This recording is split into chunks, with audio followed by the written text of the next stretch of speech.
Henry Louis Derozio ছিলেন 19 শতকের বাংলার এক অগ্রণী চিন্তাবিদ, কবি ও সমাজ সংস্করণ। অল্প আয়ু হলেও তিনি বাংলা সমাজে এক গভীর প্রভাব রেখে গিয়েছেন। ইউরোপীয় এবং ভারতীয় বংশের মিশ্র রক্তধারায় জন্ম নেওয়া ডিরোজিও কলকাতার হিন্দু কলেজে শিক্ষকতা করেছিলেন। সেখান থেকেই তিনি এক নতুন চিন্তার আন্দোলন শুরু করেন, যা পরে যুববঙ্গ বা ডিরোজিও সমাজ নামে পরিচিত হয়। তিনি মাত্র 17 বছর বয়সে কলকাতার হিন্দু কলেজে শিক্ষক হয়ে নিযুক্ত হন। তিনি ইংরেজি সাহিত্য ও ইতিহাস পড়াতেন এবং তার পাঠদানের পদ্ধতি ছিল তার ধ্যান ধারণার মতোই গতানুগতিক মুক্ত। তার শিক্ষকতা শুধু ক্লাসরুম পর্যন্ত সীমাবদ্ধ ছিল না। ছাত্রদের আগ্রহী সৃষ্টি করতে তিনি কলেজের বাইরেও যেতেন ছাত্রদের নিয়ে। অল্প দিনের মধ্যেই তিনি ছাত্রদের মধ্যে এত উৎসাহের সঞ্চার করতে সক্ষম হয়েছিলেন যে তার সহায়তায় 1828 সালে তারা একাডেমিক অ্যাসোসিয়েশন নামে তাদের নিজস্ব একটি সাহিত্য ও বিতর্ক সংঘ প্রতিষ্ঠা করে। ডিরোজিও ছাত্রদের মনোযোগ আকর্ষণে বিভিন্ন বিষয় স্বাধীনভাবে আলোচনা করার ডিরোজিও তার জীবনের এক গুরুত্বপূর্ণ সময় কাটিয়েছিলেন কলকাতার হিন্দু কলেজে শিক্ষকতা করে। সেখানে তিনি তার শিক্ষার্থীদের মাঝে মুক্ত চিন্তা, যুক্তিবাদ এবং মানবিক মূল্যবোধের গুরুত্ব তুলে ধরেছিলেন। তখনকার সমাজ ছিল গভীরভাবে ধর্মীয় কুসংস্কার এবং ব্রাহ্মণতন্ত্রের দ্বারা প্রভাবিত। ডিরোজিও এই প্রতিকূল অবস্থায় দাঁড়িয়ে তার শিক্ষার্থীদের মাঝে সমাজের অন্ধকার দিকগুলোকে প্রশ্ন করার সাহস জুগিয়েছিলেন। তিনি কখনোই তাত্ত্বিকভাবে প্রচলিত ধর্মবিশ্বাসের পক্ষে ছিলেন না, বরং সত্য ও যুক্তির প্রতি তার গভীর আস্থা ছিল। এই অবস্থানই তাকে সমাজের এক বিপ্লবী চিন্তাবিদের মর্যাদা এনে দেয়। ডিরোজিও শিক্ষার্থীদের শুধু পুঁথিগত বিদ্যায় নয়, বরং সৃজনশীলতা, স্বাধীনতা এবং সংস্কারমূলক চিন্তা করতে শিখিয়েছিলেন। তার ছাত্রদের মধ্যে এমন অনেক বিশিষ্ট ব্যক্তিত্ব ছিল যারা পরবর্তীতে বাংলার নবজাগরণে গুরুত্বপূর্ণ ভূমিকা পালন করেছিলেন, যেমন দ্বিজেন্দ্রলাল রায়, কালীপ্রসন্ন সিংহ এবং ঈশ্বরচন্দ্র বিদ্যাসাগর।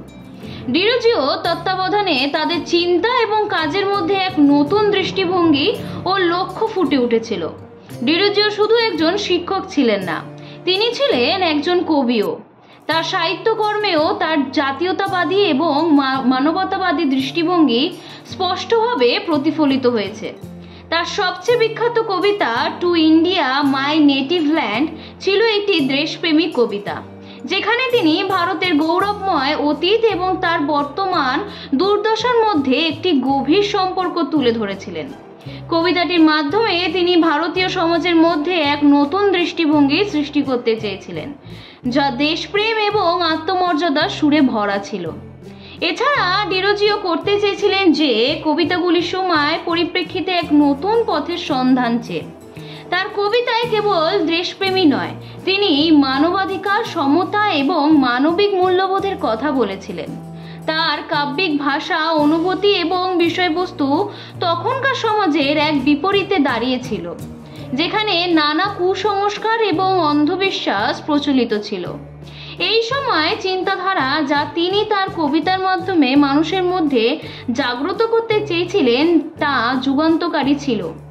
ডিরোজিও একজন সমাজ সংস্কারক হিসেবে ধর্মীয় গোঁড়ামি, কুসংস্কার এবং তৎকালীন সামাজিক যে অচ্ছুত ও অবিচার ছিল তার বিরুদ্ধে রুখে দাঁড়িয়েছিলেন। ডিরোজিও তার ছাত্রদের বিশ্বাস করিয়েছিলেন যে তাদের দায়িত্ব হলো সমাজকে নতুন দৃষ্টিভঙ্গি ও চিন্তার পথে পরিচালিত করা। ডিরোজিও মাত্র 22 বছর বয়সে মৃত্যুবরণ করেন, কিন্তু তার কাজ ও চিন্তা সমাজে অমর হয়ে থাকে। তার মৃত্যু ছিল এক দুঃখজনক ঘটনা, কিন্তু তার প্রভাব আজও জীবন্ত। তার চিন্তা ভাবনা এবং কাজ বাংলার নবজাগরণের সঙ্গে সম্পৃক্ত হয়ে গেছে। সেই সময় তার কর্মকাণ্ড সামাজিক এবং রাজনৈতিক পরিপ্রেক্ষিতে একটি বিশাল পরিবর্তন নিয়ে এসেছিল এবং বাংলার সমাজে এক নতুন অধ্যায়ের সূচনা হয়েছিল। হেনরি লুই ডিরোজিও ছিলেন একজন উজ্জ্বল চিন্তাবিদ এবং সমাজ সংস্কারক, যিনি তার সীমিত জীবনে বাংলার নবজাগরণের পথে প্রশস্ত করেছিলেন। তিনি যে দৃষ্টিভঙ্গি এবং যুক্তিবাদ এবং মানবিক মূল্যবোধের বীজ বপন করেছিলেন তার পরবর্তী সময়ে সমাজের গুরুত্বপূর্ণ ভূমিকা পালন করেছিলেন।